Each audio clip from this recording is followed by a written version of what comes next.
আসসালামু আলাইকুম। আমন্ত্রণ মাই টিভি সংবাদে। আপনাদের সাথে আছি আমি উম্মে সাবেরিনা। শুরুতেই জানাবো সংবাদ শিরোনাম। এক দফা দাবি আদায়ে বিএনপির পদযাত্রা মানুষের বিজয়ে জয়যাত্রা বললেন মির্জা ফখরুল। বিএনপি পরাজয় যাত্রা শুরু করেছে উন্নয়ন শোভাযাত্রায় ওবায়দুল কাদের। সরকার পতনের এক দফা দাবি আদায়ে বিএনপির পদযাত্রা কর্মসূচিতে বিচ্ছিন্ন সংঘর্ষ। লক্ষ্মীপুরে একজন নিহত, মিরপুরে ধাওয়া পাল্টা ধাওয়া। নির্বাচন কমিশনের টেকনিক্যাল টিমের সাথে বৈঠক করেছে ইইউ এর 4 সদস্যের প্রতিনিধি দল। সুষ্ঠু নির্বাচন ও আরপিও সহ বিভিন্ন বিষয় নিয়ে আলোচনা। 18,010 কোটি 12 লাখ টাকা ব্যয়ে 15টি প্রকল্প একনেকে অনুমোদন। প্রকল্পের খরচ নির্ধারণে ডলারের মূল্য পরিবর্তন সমন্বয়ের নির্দেশ প্রধানমন্ত্রীর। হিরো আলমের ওপর হামলার ঘটনা খতিয়ে দেখা হচ্ছে জানিয়েছেন স্বরাষ্ট্রমন্ত্রী। 7 জনকে আটক করেছে ডিবি, শনাক্ত হয়নি পরিচয়।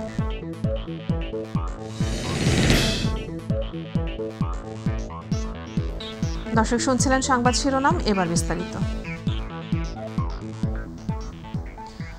সরকার পদত্যাগের এক দফা দাবির পদযাত্রা কর্মসূচি মানুষের বিজয় জয়যাত্রা বলে অভিহিত করেছেন বিএনপি মহাসচিব মির্জা ফখরুল ইসলাম আলমগীর। রাজধানীতে বিএনপির পদযাত্রা পূর্ব সমাবেশে তিনি এমনই মন্তব্য করেন। অবিলম্বে সরকারকে পদত্যাগ করে নির্দলীয় সরকারের কাছে ক্ষমতা হস্তান্তরের আহ্বান জানান তিনি। অন্যথায় রাজপথেই ফয়সালা করা হবে বলেও মন্তব্য করেন বিএনপি মহাসচিব। মাহবুব সৈকতের রিপোর্ট, ক্যামেরায় ছিলেন হাসান বিশ্বাস। আওয়ামী লীগ সরকারের পদত্যাগের এক দফা দাবিতে রাজধানীতে বিএনপির এই পদযাত্রা। জাতীয় এবং দলীয় পতাকা ছাড়াও দাবি সম্বলিত ব্যানার ও ফেস্টুন নিয়ে অংশ নেন ঢাকার 2 মহানগরী ও জেলার নেতাকর্মীরা। সব কিছু লুটি ঘাটি লেগেছে, এই দেশে কিছুই রাখে না, এই দেশে আমরা শান্তি চাই। আমার অধিকার ভোট আমরা ফিরে দিতে হইব। এক দফা আন্দোলনের মাধ্যমে শেখ হাসিনা পদত্যাগ হবে বাংলাদেশে। তীব্র তাপদাহের মধ্যেও প্রায় 8 ঘন্টার দীর্ঘ পথ পাড়ি দিলেও ক্লান্তিহীন ছিল অংশগ্রহণকারীদের পথচলা। দাবির ব্যাপারে নেতাকর্মীদের উচ্চারণ ছিল বলিষ্ঠ। এই অবৈধ সরকার 15 বছর ধরে গণতন্ত্র হরণ করে, আমিনের শাসন হরণ করে এই ক্ষমতায় টিকে আছে। ছাত্র গণ অভ্যুত্থানের মাধ্যমে এই ফ্যাসিস্ট অবৈধ অগণতান্ত্রিক সরকারের পতন হবে। গাবতলী থেকে শুরু হওয়া জনস্রোত মিরপুর 1 এবং 10 হয়ে আগারগাঁও, মানিক মিয়া অ্যাভিনিউ, কাউরানবাজার থেকে মগবাজার, মালিবাগ, কাকরাইল মোড় ঘুরে ফকিরাপুলের পথ ধরে দয়াগঞ্জের দিকে আগায়। সরকার পতনের এক দফা ঘোষণার পর রাজধানীতে এই বৃহৎ কর্মসূচি পালন করল বিএনপি। গাবতলী থেকে শুরু হওয়া পদযাত্রাটি শেষ হয় বাহাদুর শাহ পার্কে গিয়ে। এর আগে সকাল 10টায় গাবতলী বাস স্ট্যান্ড এলাকায় পদযাত্রা পূর্ব সংক্ষিপ্ত সমাবেশে যোগ দেন বিএনপির শীর্ষ নেতারা। আজকে তারা নির্ভরশীল হয়ে পড়েছে কিছু সরকারি কর্মকর্তার উপর, কিছু লুটেরা ব্যবসায়ীর উপর। বক্তব্যে বিএনপি মহাসচিব সদ্য সমাপ্ত ঢাকা 17 আসনের উপনির্বাচন প্রসঙ্গ তুলে সমালোচনা করেন সংশ্লিষ্টদের। তাদের হিসাব মতে মাত্র 11% ভোট পড়ছে। ওই 11% ভোটের মধ্যে কি সুষ্ঠু নির্বাচন হয়েছে? এই সমস্ত তামাশা করে জনগণের সঙ্গে প্রতারণা করে আর কোনো লাভ হবে না।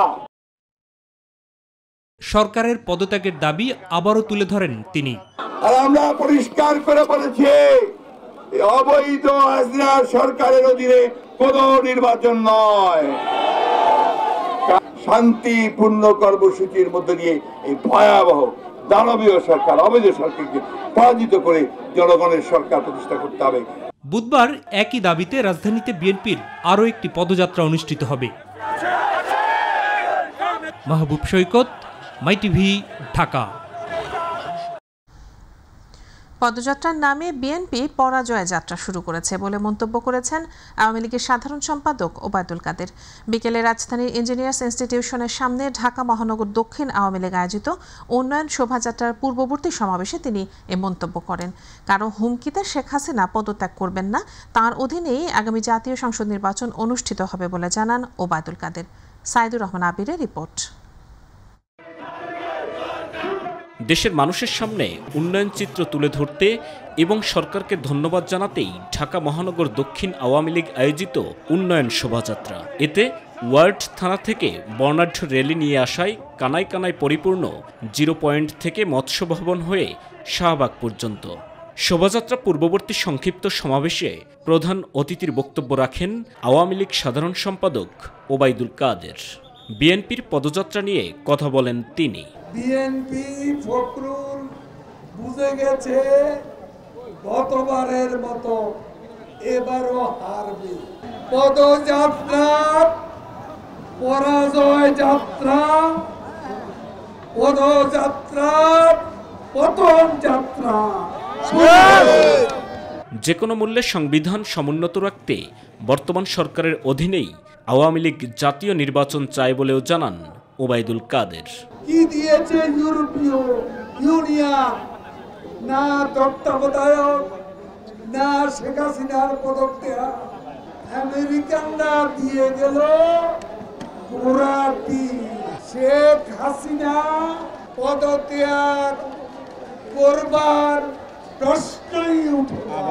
দুনিয়ার অন্যান্য গণতান্ত্রিক দেশের মতো শেখ হাসিনাও প্রধানমন্ত্রী হিসাবে নির্বাচনকালে দায়িত্ব পালন করে। আওয়ামী লীগের গণতান্ত্রিক আচরণের সুযোগ নিয়ে বিএনপি নৈরাজ্য করার চেষ্টা করলে তার জবাব দেয়া হবে বলেও জানান আওয়ামী লীগ নেতারা। দেশে নৈরাজ্য সৃষ্টি করতে চায়, দেশকে স্বৈরতান্ত্রিক কায়দা গতিদের মতো গণতন্ত্রকে তারা হত্যা করতে চায়। সকালে আমাদের মিরপুরে ছাত্রলীগের সংগঠনের উপর কর্মী ভাইদের উপর হামলা করেছে। ইতিমধ্যেই তারা সন্ত্রাসী কর্মকাণ্ড শুরু করেছে। বিএনপি এই সন্ত্রাসী কর্মকাণ্ড আমরা রাজপথেই মোকাবেলা করবো ইনশাআল্লাহ। পরে রমনা ইঞ্জিনিয়ার্স ইনস্টিটিউট থেকে ধানমন্ডি ৩২ নম্বরের উদ্দেশ্যে শুরু হয় ঢাকা মহানগর দক্ষিণ আওয়ামী লীগ আয়োজিত এই উন্নয়ন শোভাযাত্রা। সাইদুর রহমান আবির, মাই টিভি, ঢাকা। সরকার পতনের এক দফা দাবি আদায়ে বিএনপির পদযাত্রা কর্মসূচিতে বিচ্ছিন্ন সংঘর্ষের ঘটনা ঘটেছে। লক্ষ্মীপুরে আওয়ামী লীগ ও বিএনপি নেতাকর্মীদের মধ্যে সংঘর্ষে একজন নিহত হয়েছেন। রাজধানীর মিরপুরে বাংলা কলেজের সামনে নেতাকর্মীদের সঙ্গে ছাত্রলীগের ধাওয়া পাল্টা ধাওয়ার ঘটনা ঘটে। এ সময় একটি মোটরসাইকেল পুড়িয়ে দেওয়া হয়। এছাড়া রাজবাড়ীতে পদযাত্রা কর্মসূচিকে ঘিরে বিএনপির দুপক্ষের সংঘর্ষে অন্তত ২০ জন আহত হয়েছেন। আরও দেখুন আতিকুর রহমান তিতাসের রিপোর্টে। রাজধানীর মিরপুরে বাংলা কলেজের সামনে বিএনপির পদযাত্রা কর্মসূচি চলাকালে দলটির নেতাকর্মীদের সঙ্গে ছাত্রলীগের ধাওয়া পাল্টা দেওয়ার ঘটনা ঘটে। এ সময় ইটপাটকেল নিক্ষেপ ও মোটরসাইকেলে আগুন দেওয়া হয়। দুপুর ১২টার দিকে মিরপুর বাংলা কলেজ গেটের কাছে সংঘর্ষের ঘটনা ঘটে। পদযাত্রাটি সরকারি বাংলা কলেজের সামনে পৌঁছলে ভেতর থেকে বিএনপির নেতাকর্মীদের লক্ষ্য করে ইটপাটকেল নিক্ষেপ করা হয় বলে জানান দলটির নেতাকর্মীরা। তখন পদযাত্রা থেকে বিএনপির কিছু নেতাকর্মী কলেজ গেটে ভাঙচুর করেন। এ সময় তারা সেখানে থাকা একটি মোটরসাইকেলে আগুন ধরিয়ে দেওয়া কলেজের ভেতরে ঢুকেও ভাঙচুর চালায়। পরে পুলিশ এসে পরিস্থিতি নিয়ন্ত্রণে আনে, কিন্তু ছাত্রলীগের নেতাকর্মীদের দাবি তারা উস্কানিমূলক কোনো আচরণ করেনি। লক্ষ্মীপুরে আওয়ামী লীগ, বিএনপি ও পুলিশের ত্রিমুখী সংঘর্ষের ঘটনায় একজন নিহত হয়েছে। তিনি যুবদলের কর্মী বলে দাবি করেছে বিএনপি, তবে তার নাম পরিচয় জানা যায়নি। সংঘর্ষে অর্ধশতাধিক আহত হয়েছে। রাজবাড়ীতে পদযাত্রাকে কেন্দ্র করে বিএনপির দুই পক্ষের মধ্যে সংঘর্ষের ঘটনা ঘটেছে। এতে উভয় পক্ষের অন্তত ২০ জন আহত হয়। পদযাত্রা কর্মসূচি ঘিরে রাজবাড়ীতে বিএনপির নেতাকর্মীরা পার্টি অফিসে জড়ো হতে থাকে। এ সময় দুই পক্ষের মধ্যে ধাওয়া পাল্টা দেওয়া শুরু হয়। সে সময় জেলা বিএনপির সাবেক সাংগঠনিক সম্পাদক খৈয়ম গ্রুপের আফসার আলী সর্দার সহ ৪ থেকে ৫ জন আহত হন। এর আধা ঘন্টা পর খৈয়ম গ্রুপের নেতাকর্মীরা লাঠিসোঁটা নিয়ে বিএনপির পার্টি অফিস দখল করতে আসলে আবারও সংঘর্ষে উভয় পক্ষের ১২ জন আহত হয়। বগুড়ায় বিএনপির পদযাত্রাকে কেন্দ্র করে পুলিশের সাথে বিএনপি নেতাকর্মীদের সংঘর্ষের ঘটনা ঘটেছে। পদযাত্রা অংশ হিসেবে বগুড়া জেলা বিএনপি নেতাকর্মীরা দুটি অংশে বিভক্ত হয়ে শহরের বনানী মোড় ও মাটিডালি বিমান মোড়ে সকাল থেকে অবস্থান নেয়। এ সময় বিএনপির একটি অংশ জেলা শহরের বনানী মোড় থেকে পদযাত্রা নিয়ে শহরের সাতমাথার দিকে যাওয়ার সময় বিএনপি নেতাকর্মীরা পুলিশের উপর হামলা চালায়। পুলিশ তাদের ছত্রভঙ্গ করতে শটগানের সাউন্ড বুলেট ও টিয়ার সেল নিক্ষেপ করলে বিএনপি নেতাকর্মীরা পালিয়ে যায়। এ সময় ১০ পুলিশ সদস্য সহ অন্তত ২০ জন আহত হয়। এদিকে খাগড়াছড়িতে পাল্টাপাল্টি কর্মসূচি ঘিরে আওয়ামী লীগ ও বিএনপি নেতাকর্মীদের সংঘর্ষ হয়েছে। সকাল ১০টায় খাগড়াছড়ি শহরের শাপলা চত্বরে দুই পক্ষের মধ্যেই সংঘর্ষ শুরু হয়। পরে পরিস্থিতি সামাল দিতে পুলিশ বেশ কয়েক রাউন্ড টিয়ার সেল নিক্ষেপ করে। কিশোরগঞ্জে পদযাত্রা কর্মসূচিকে কেন্দ্র করে বিএনপি নেতাকর্মীদের সাথে পুলিশের সংঘর্ষ হয়। এতে সাংবাদিক সহ বেশ কয়েকজন আহত হয়েছে। পুলিশকে লক্ষ্য করে বিএনপি নেতাকর্মীরা ইটপাটকেলও ছুড়ে মারে। এ সময় পরে পুলিশ টিয়ার গ্যাস ও রাবার বুলেট নিক্ষেপ করে। এতে উভয় পক্ষের মধ্যে সংঘর্ষ শুরু হয়। আতিকুর রহমান তিতাস, মাই টিভি। নির্বাচন কমিশনের টেকনিক্যাল টিমের সাথে বৈঠক করেছেন ইউরোপীয় ইউনিয়নের পর্যবেক্ষক দল। বৈঠক শেষে ইসির যুগ্ম সচিব মাহবুবা রহমান জানান, দ্বাদশ জাতীয় সংসদ নির্বাচন অর্থবহ ও গ্রহণযোগ্য করতে বিভিন্ন বিষয় নিয়ে আলোচনা হয়েছে। আর নির্বাচন কমিশনার মোহাম্মদ আলমগীর বলেছেন, নির্বাচন কমিশনকে প্রশ্নবিদ্ধ করতেই একজন স্বতন্ত্র প্রার্থীর ওপর হামলা চালানো হয়েছে। আবু সাইদ অপু রিপোর্ট। নির্বাচন কমিশনকে দেয়া শিডিউল অনুযায়ী বিকেল ৩টায় কমিশনে আসেন ইউরোপীয় ইউনিয়নের ৪ সদস্যের একটি প্রতিনিধি দল। টানা ৩.৫ ঘন্টা নির্বাচন কমিশনের টেকনিক্যাল টিমের সাথে বৈঠক শেষে সাংবাদিকদের নির্বাচনী রোডম্যাপ সহ সার্বিক ব্যবস্থাপনা নিয়ে কথা বলেন নির্বাচন কমিশনের যুগ্ম সচিব মোহাম্মদ মাহবুবুর রহমান সরকার। তুলে ধরেন ইউরোপীয় ইউনিয়নের সাথে বৈঠকের আলোচ্য বিষয়। আমাদের ইলেকশন প্রসিডিউর, আইন কানুন আমাদের কি অবস্থা আছে, তারপরে ফরেন অবজারভার্স, আমাদের সাংবাদিক ভাইরা, আমাদের লোকাল অবজারভার্স, ওনারা কীভাবে কাজ করবেন কীভাবে কাজ করবেন না, সেই বিষয়ে ওনাদের কিছু কোয়ারিজ ছিল। সেগুলি আমরা আমাদের পক্ষ থেকে, আমাদের নির্বাচন কমিশনের সচিবালয়ের পক্ষ থেকে আমরা ওনাদেরকে প্রোভাইড করার চেষ্টা করেছি। এর আগে নির্বাচন কমিশনার আলমগীর জানান, নির্বাচন কমিশনকে প্রশ্নবিদ্ধ করতেই পরিকল্পিতভাবেই একজন প্রার্থীর ওপর হামলা চালানো হয়েছে। এটা অত্যন্ত দুঃখজনক ঘটনা এবং ন্যাক্কারজনক ঘটনা। এটা কোনোভাবেই গ্রহণযোগ্য নয়। সারাদিন যেখানে একটি সুষ্ঠুভাবে নির্বাচন হয়েছে, সেই নির্বাচনকে প্রশ্নবিদ্ধ করার যে অপপ্রয়াস, এটা আমরা অ্যাকসেপ্ট করতে পারি না। এ বিষয়ে কি পদক্ষেপ নিয়েছে কমিশন, তার ব্যাখ্যা দেন নির্বাচন কমিশনার মোহাম্মদ আলমগীর। এবং তাদের বিরুদ্ধে আইন অনুযায়ী কঠিন ব্যবস্থা নিয়ে নির্বাচন কমিশনকে জানানোর জন্য মৌখিক নির্দেশ দিয়েছেন এবং তার পরিপ্রেক্ষিতে আজকে আমাদের লিখিত চিঠিও ডিএমপির যে কমিশনার আছেন ওনার কাছে চিঠি দেওয়া হচ্ছে। ৩০০ আসনে ব্যালটের মাধ্যমে ভোটে সিসি ক্যামেরার ব্যবহার থাকবে কিনা তা স্পষ্ট কোনো বক্তব্য দেননি নির্বাচন কমিশন। এই ইভিএম ভোট করতে গেলে যে পরিমাণ অর্থের প্রয়োজন হয় সেটা সরকার সংস্থান করতে পারেননি। আবু সাইদ অপু, মাই টিভি, ঢাকা। কেন্দ্রের বাইরে ঘটলে তখন উনি সরাসরি। দেশের প্রতিটি গ্রামে আধুনিক নগর সুবিধা সম্প্রসারণে আমার গ্রাম আমার শহর প্রকল্প সহ মোট 15টি প্রকল্পের অনুমোদন দিয়েছে জাতীয় অর্থনৈতিক পরিষদের নির্বাহী কমিটি একনেক। প্রধানমন্ত্রী শেখ হাসিনার সভাপতিত্বে অনুষ্ঠিত একনেক সভায় এ অনুমোদন দেওয়া হয়। অনুমোদিত প্রকল্পগুলোর মোট ব্যয় নির্ধারণ করা হয়েছে 18,010,12,00,000 টাকা। প্রকল্পের খরচ নির্ধারণে ডলারের মূল্য পরিবর্তন দ্রুত সমন্বয়ের নির্দেশ দিয়েছেন প্রধানমন্ত্রী। আরও জানাচ্ছেন রাকিব হাসান। একনেক চেয়ারপারসন প্রধানমন্ত্রী শেখ হাসিনার সভাপতিত্বে অনুষ্ঠিত হয় জাতীয় অর্থনৈতিক পরিষদের নির্বাহী কমিটি একনেক সভা। সভায় 18,010,12,00,000 টাকার 15টি প্রকল্পের অনুমোদন দেয়া হয়। সভা শেষে সংবাদ সম্মেলনে প্রকল্পগুলো সম্পর্কে বিস্তারিত তথ্য তুলে ধরেন পরিকল্পনা মন্ত্রী এম এ মান্নান।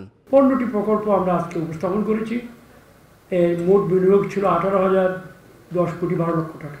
আমাদের সরকারের নিজস্ব হলো 12,192,07,00,000 টাকা।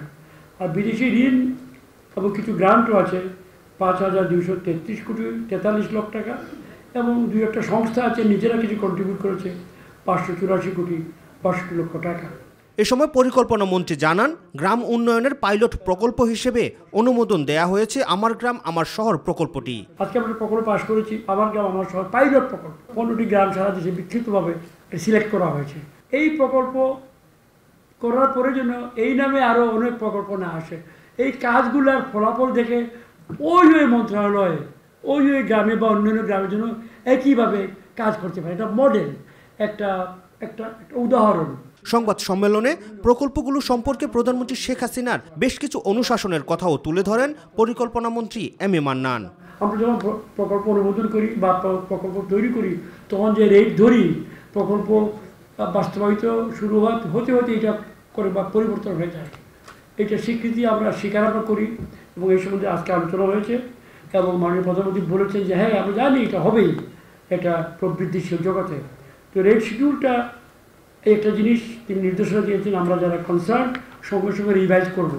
রাকিব হাসান, মাই টিভি, ঢাকা।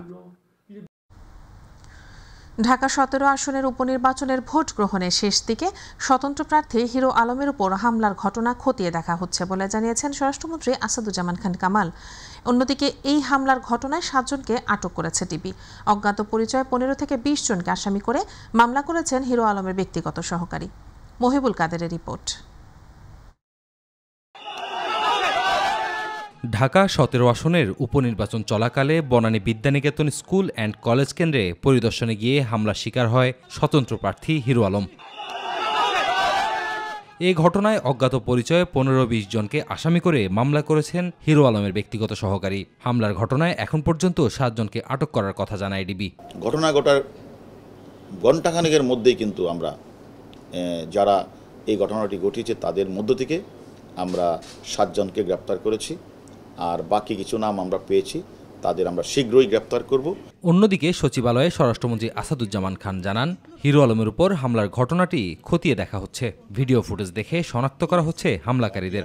ভিডিও ফুটেজ দেখে যারা যারা এই ইসে অংশগ্রহণ করছেন আমরা সবাইকে অ্যারেস্ট করব এবং এটা তদন্ত করে আমরা বের করতে চেষ্টা করব এইরকম একটা শান্তিপূর্ণ পরিবেশ কার দ্বারা মানে এই ঘটনা ঘটানো হলো। নির্বাচন ঘিরে আগামীতে আরও সতর্ক থাকার আহ্বান জানান স্বরাষ্ট্রমন্ত্রী। নির্বাচনে কে হারলো কে জিতলো সেটা বড় কথা নয়, শান্তিপূর্ণ পরিবেশ বিঘ্ন হয়েছে সেটা হলো কথা। মহিবুল কাদের, মাই টিভি, ঢাকা। দেশে 24 ঘন্টায় ডেঙ্গু জ্বরে আক্রান্ত হয়ে আরও 13 জনের মৃত্যু হয়েছে, যা চলতি বছর একদিনে সর্বোচ্চ মৃত্যুর সংখ্যা। এ নিয়ে এবছরে ডেঙ্গু আক্রান্ত হয়ে মৃতের সংখ্যা বেড়ে দাঁড়ালো 127 জনে। স্বাস্থ্য অধিদপ্তরের হেলথ ইমার্জেন্সি অপারেশন সেন্টার ও কন্ট্রোল রুমে সর্বশেষ প্রতিবেদনে এসব তথ্য জানানো হয়েছে। প্রতিবেদনে বলা হয়, গত 24 ঘন্টায় সারা দেশে নতুন করে আরও 1533 জন ডেঙ্গুতে আক্রান্ত হয়ে হাসপাতালে ভর্তি হয়েছেন। নতুন ভর্তি হওয়া রোগীদের মধ্যে 779 জন ঢাকায় চিকিৎসাধীন, বাকি 754 জন রাজধানীর বাইরে চিকিৎসা নিচ্ছেন। দেশবন্ধু গ্রুপের আবারও ব্র্যান্ড অ্যাম্বাসেডর হলেন 2 বাংলার জনপ্রিয় চিত্রনায়ক ফেরদৌস আহমেদ। রবিবার চিত্রনায়ক ফেরদৌস আহমেদ ব্র্যান্ড অ্যাম্বাসেডর হিসেবে দেশবন্ধু গ্রুপের সঙ্গে নতুন করে আরও 1 বছরের জন্য চুক্তিবদ্ধ হন। চুক্তিতে দেশবন্ধু গ্রুপের পক্ষে স্বাক্ষর করেন প্রতিষ্ঠানের পরিচালক ব্রিগেডিয়ার জেনারেল অবসরপ্রাপ্ত মোহাম্মদ জাকির হোসেন, জনপ্রিয় চিত্রনায়ক ফেরদৌস আহমেদ ও সমন্বয়কারী এজেন্সির সিইও জনাব মনোয়ার হোসেন পাঠান। অনুষ্ঠানে উপস্থিত ছিলেন দেশবন্ধু গ্রুপের ফুড অ্যান্ড বেভারেজের COO Idrisur Rahman, Deshbandhu cement mills লিমিটেডের সিওও তোফায়েল আহমেদ, দেশবন্ধু প্যাকেজিং লিমিটেডের সিওও মোহাম্মদ শফিকুল আজম তালুকদার, দেশবন্ধু নিমন্ত লিমিটেডের সিওও এস.এম. নসির উদ্দিন, দেশবন্ধু গ্রুপের সিনিয়র জিএম মহিউদ্দিন আহমেদ ও ব্র্যান্ড ম্যানেজার সহ কোম্পানির ঊর্ধ্বতন কর্মকর্তারা।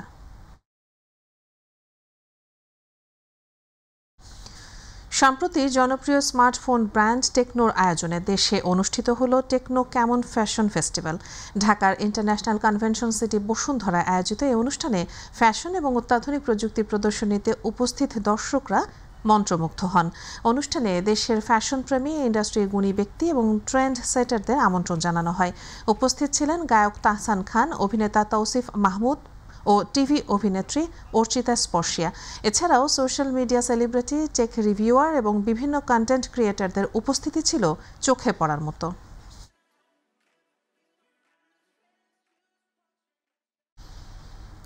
বাংলাদেশের ইতিহাসে বৃহত্তম মেগা পেমেন্ট ক্যাম্পেইনের পুরস্কার বিজয়ীর কাছে হস্তান্তর করেছে ডাক বিভাগের মোবাইল ফাইন্যান্সিয়াল সার্ভিস নগদ।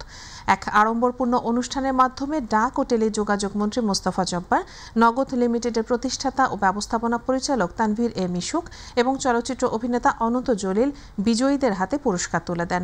নগদের মেগা ক্যাম্পেইনে চূড়ান্ত পর্যায়ে নগদ গ্রাহকের দেওয়া ভোটে সেরা 10 জনকে বাছাই করে নগদ। 4,73,027টি ভোট পেয়ে তালিকায় সবার ওপরে থেকে ঢাকার পালোয়ান মাহবুব হায়দার জিতে নেন নগদের BMW। বিজয়ী মিস্টার পালোয়ানের হাতে। Thank you.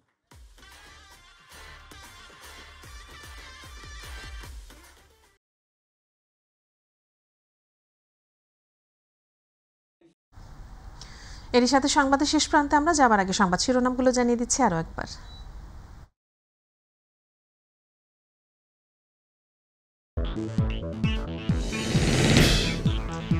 এক দফা দাবি আদায়, বিএনপির পদযাত্রা মানুষের বিজয়ের জয়যাত্রা বললেন মির্জা ফখরুল। বিএনপি পরাজয় যাত্রা শুরু করেছে, উন্নয়ন শোভাযাত্রায় ওবায়দুল কাদের। সরকার পতনের এক দফা দাবি আদায়ে বিএনপির পদযাত্রা কর্মসূচিতে বিচ্ছিন্ন সংঘর্ষ, লক্ষ্মীপুরে 1 জন নিহত, মিরপুরে ধাওয়া পাল্টা ধাওয়া। নির্বাচন কমিশনের টেকনিক্যাল টিমের সাথে বৈঠক করেছে ইইউ এর 4 সদস্যের প্রতিনিধি দল। সুষ্ঠু নির্বাচন ও আরপিও সহ বিভিন্ন বিষয় নিয়ে আলোচনা। 18,010,12,00,000 টাকা ব্যয়ে 15টি প্রকল্প একনেকে অনুমোদন। প্রকল্পের খরচ নির্ধারণে ডলারের মূল্য পরিবর্তন সমন্বয়ের নির্দেশ প্রধানমন্ত্রীর। হিরো আলমের ওপর হামলার ঘটনা খতিয়ে দেখা হচ্ছে জানিয়েছেন স্বরাষ্ট্রমন্ত্রী। 7 জনকে আটক করেছে ডিবি, শনাক্ত হয়নি পরিচয়।